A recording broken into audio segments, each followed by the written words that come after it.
మీ అందరికీ వందనాలు. ఈరోజు మరొక అంశాన్ని గురించి మనం ధ్యానం చేసుకుందాం. అంశం ఏమనగా దేవుని కొరకు ఆశపడుట అనేటువంటి అంశాన్ని గురించి మనం ధ్యానం చేసుకుందాం. అందరూ పరిశుద్ధ బైబిల్ గ్రంథం తీసినట్లయితే కీర్తన గ్రంథంలో నుంచి 42వ కీర్తన 1-2 వచనాలు మనం చదువుకుందాం. దుప్పి నీటి వాగుల కొరకు ఆశపడినట్లు దేవా నీ కొరకు నా ప్రాణము ఆశపడుచున్నది. నా ప్రాణము దేవుని కొరకు తృష్ణగొనుచున్నది. జీవము గల దేవుని కొరకు తృష్ణగొనుచున్నది. దేవుని సన్నిధికి నేను ఎప్పుడు వచ్చేదను. ఆయన సన్నిధిని నేను ఎప్పుడు కనబడదు. చిన్న ప్రార్థన చేసుకున్నాం. మహోన్నతుడు ఒక దేవ, మహాగణుడ, పరిశుద్ధుడ, సర్వశక్తి సంపూర్ణ మీ కొందనాలు స్తోత్రాలు ప్రభా. మీ లేఖనాన్ని ధ్యానం చేసుకుంటుండగా వాక్యం మీద బిడ్డలు మీ వారు కనుక నాతో మాతో మీరే మాట్లాడి ముష్టించమని క్రీస్తు నామములో అడుగుచున్నాం తండ్రి, ఆమేన్.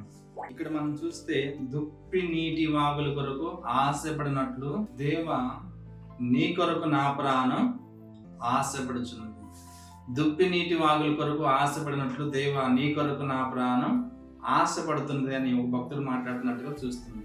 ఇప్పుడు మనం చూస్తే ఈ లోకంలో మనం ప్రతి మనిషికి ఆశ ఉంటుంది. ప్రతి మనిషికి ఏదో ఒక ఆశ ఉంటుంది. కొంతమందికి సర్పంచ్ కావాలనే ఆశ ఉంటుంది, కొంతమందికి ఎమ్మెల్యే కావాలని ఆశ ఉంటుంది, కొంతమందికి ముఖ్యమంత్రి కావాలని ఆశ ఉంటుంది, కొంతమందికి డిగ్రీ చదువుకోవాలని ఆశ ఉంటుంది, కొంతమందికి ఇంజనీర్ కావాలని ఆశ ఉంటుంది, కొంతమందికి కలెక్టర్ కావాలని ఆశ ఉంటుంది. ఇంకా ఈ మాత్రమే కాకుండా జీవితంలో ఉన్నతమైన స్థానానికి ఎదగాలనేటువంటి ఆశ కూడా చాలా మందికి ఉంటుంది. ఎక్కువ డబ్బులు సంపాదించాలి, ఘనంగా బ్రతకాలి, లేకపోతే కారు కొనుక్కోవాలి, బంగ్లాలు కొనుక్కోవాలి, రకరకాలైనటువంటి ఆశలు మనిషిని ఆలోచింపజేస్తా ఉంటారు. రకరకాల ఆశల్లో మనుషులు ఉంటూ ఉంటారు. ప్రతి మనిషికి ఏదో ఒక ఆశ ఉంటూనే ఉంటుంటుంది. కాబట్టి ఈ లోకంలో చాలా మందిని మనం చూస్తూ ఉంటాం. ప్రతి దాని కోసం ఆశపడుతుంటారు. వస్త్రాల కోసం ఆశపడతారు, బంగారం కోసం ఆశపడతారు.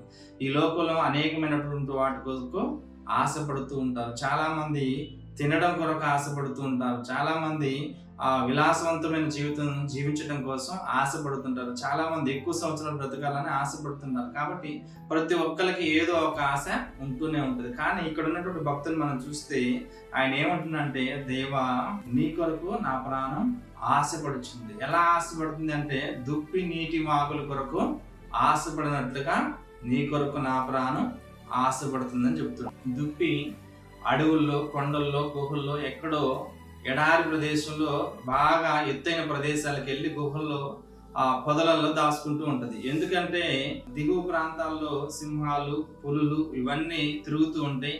కాబట్టి ఇది ఎక్కడికో కొండల్లో, గుహల్లోకి వెళ్ళి ఎవరు కనపడినటువంటి చోటుకి వెళ్ళి ప్రాణం కాపాడుకోవడం కోసం వెళ్ళి అక్కడ దాచుకుంటా ఉంటది. అక్కడ దాచుకున్నప్పుడు 1 రోజు 2 రోజుల తర్వాతకి ఏమైతుందంటే మళ్ళా దానికి దాహం అయినప్పుడు ఆ దాహం కోసం తన ప్రాణాన్ని పోగొట్టుకునేటువంటి పరిస్థితిలో ఉన్నప్పుడు తన ప్రాణాన్ని రక్షించుకోవడం కొరకు నీటి కొరకు మళ్ళా ఆ గుహల్లో నుంచి, పొదల్లో నుంచి, కొండల నుంచి, ఆ ఎత్తైనటువంటి గుట్టల ప్రదేశం నుంచి దిగి ఎక్కడ నీళ్లు ఉన్నాయా అని చూసుకుంటూ వస్తూ ఉంటది. అప్పుడు ఆ ఎండలో అక్కడ పై ఎత్తు నుండి చూసినప్పుడు కొన్ని చోట్ల నీళ్లు లాగా కనబడతా ఉంటాయి. పరిగెత్తుకుని అక్కడికి వెళ్తుంది. అక్కడికి వెళ్ళినాక అక్కడ నీళ్లుండవు.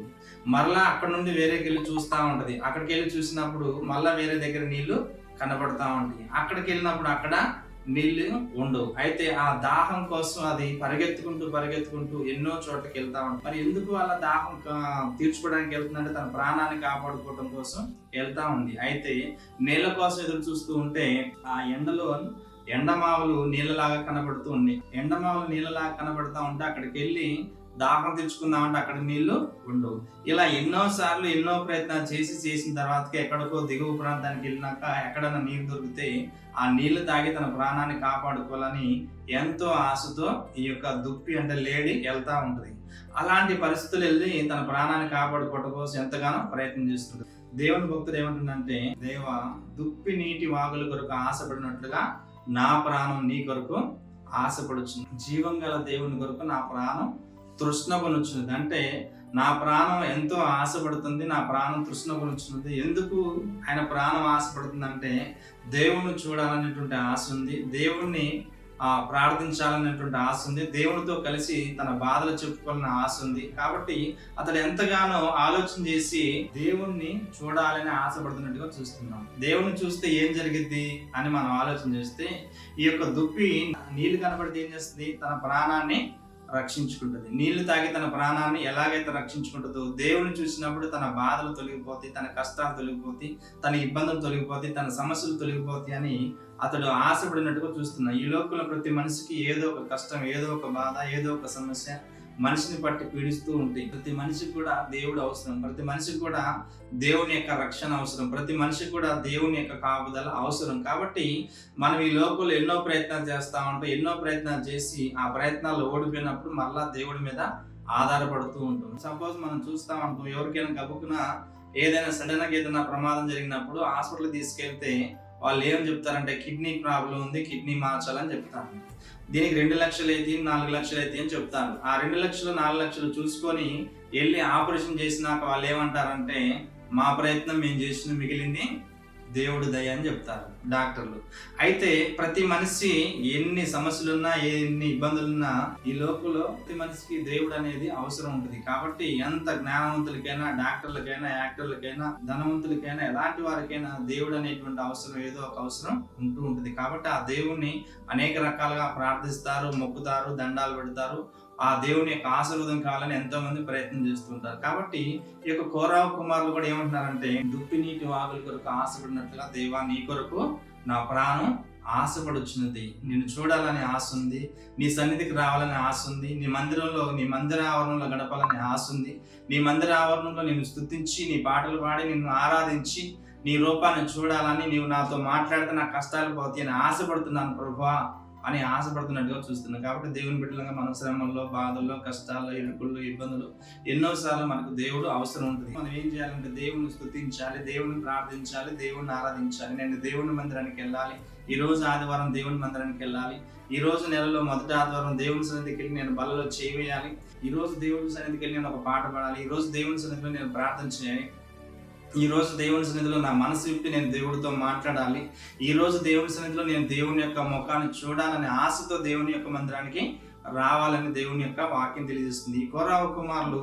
దేవుని యొక్క సన్నిధి చూడాలని, దేవుని యొక్క సన్నిధిలో గడపాలి, దేవుణ్ణి చూడాలని వాళ్ళు ఆశపడుతున్నట్టుగా చూస్తారు. దేవుని మనం చూస్తే మన బాధలు తొలగిపోతాయి అని ప్రతి మనిషికి తెలుసు. కాబట్టి అందుకే ఈ యొక్క భక్తుడు ఏమంటే, నిన్ను చూడాలని ఆశ ఉంది ప్రభా, నిన్ను ఆరాధించాలని ఆశ ఉంది ప్రభా, నీతో మాట్లాడాలని ఆశ ఉంది ప్రభు అని అంటున్నట్టుగా చూస్తున్నాం. కాబట్టి దేవుడి సన్నిధిలో దేవుని వాక్యం ఉంటుంది, దేవుడి సన్నిధిలో దేవుడు మనతో మాట్లాడతాడని మనం నమ్మినప్పుడు దేవుడు మన కష్టాలు తొలగిస్తుంది. నీ వాక్యమే నన్ను బ్రతికించేది, నా బాధలలో నెమ్మదినిచ్చేది, నీ వాక్యమే నన్ను బ్రతికించేది, నా బాధలలో నెమ్మదినిచ్చేది, నీవు పలికితే నాకు మేలయా, నీవు పలికితే నాకు మేలయా, నీ దర్శనమే నాకు చాలయా, నీ దర్శనమే నాకు చాలయా, నాతో మాట్లాడు ప్రభువా, నీవే మాట్లాడుమయ్యా, నాతో మాట్లాడు ప్రభువా, నీవే మాట్లాడుమయ్యా. దేవుని సన్నిధికి వెళ్ళినప్పుడు దేవుడు మనతో మాట్లాడితే మన కష్టాలు తొలగిపోతాయి, దేవుని సన్నిధికి వెళ్ళినప్పుడు దేవుడు మనతో మాట్లాడితే మన బాధలు తొలగిపోతాయి అని ఆశతో దేవుని సన్నిధికి వెళ్ళాలి, ఆశతో దేవుని స్తుతించాలి, ఆశతో దేవుని ప్రార్థించాలి. దుప్పి నీటి వాగుల కొరకు ఆశపడినట్లు మన ప్రాణం దేవుని కొరకు తృష్ణకొని ఆశపడినప్పుడు దేవుడు ఆశపడ్డ ప్రాణాన్ని తృప్తిపరిచేటువంటి దేవుడు, ఆశపడ్డ ప్రాణాన్ని తృప్తిపరిచి ఆదరించేటువంటి దేవుడు. నువ్వు ఏ కష్టాలున్నా, ఏ సమస్యలున్నా నువ్వు దేవుని ప్రార్థన చేసి ఆశతో అడిగితే దేవుడు నీ కష్టాన్ని తీరుతాడు, నీ బాధలో తీరుస్తాడని దేవుని యొక్క వాక్యం తెలియజేస్తుంది. కాబట్టి మనం ఉన్న సమస్యల నుంచి, బాధ నుంచి, కష్టాల నుంచి, ఇరుకుల నుంచి, ఇబ్బందుల నుంచి మనం బయటపడాలి, మన రక్షించబడాలి, ఈ శోధన నుంచి మనం ఒడ్డెక్కాలని మనకు ఆలోచన, ఆశ ఉంటే ఆ ఆశను దేవుడు ఖచ్చితంగా తీరుస్తాడు. ఆ ఆశ తీరడం కొరకే ఆ యొక్క కోరాహు కుమారులు ప్రార్థన చేశారు. అలాగే మనం కూడా ప్రార్థన చేస్తే దేవుడు మన ప్రార్థన కూడా ఆలకిస్తాడు. దేవుడి మాటలు దీవించి ఆస్వాదించిన గాక. అందరి కళ్ళు మూసుకుంటే చిన్న ప్రార్థన చేసుకుందాం. మహోన్నతుడ దేవ మీకు వందనాలు. ఇంతవరకు మీ కాపుదల తొడిచి మీ వాక్యం ద్వారా మాతో మీరు మాట్లాడినందుకు మీకు వందనాలు ప్రభా. వాక్యం ప్రతి బిడ్డలను దీవించమని క్రీస్తు నామములో అడుగుచున్నాము తండ్రి. ఆమేన్.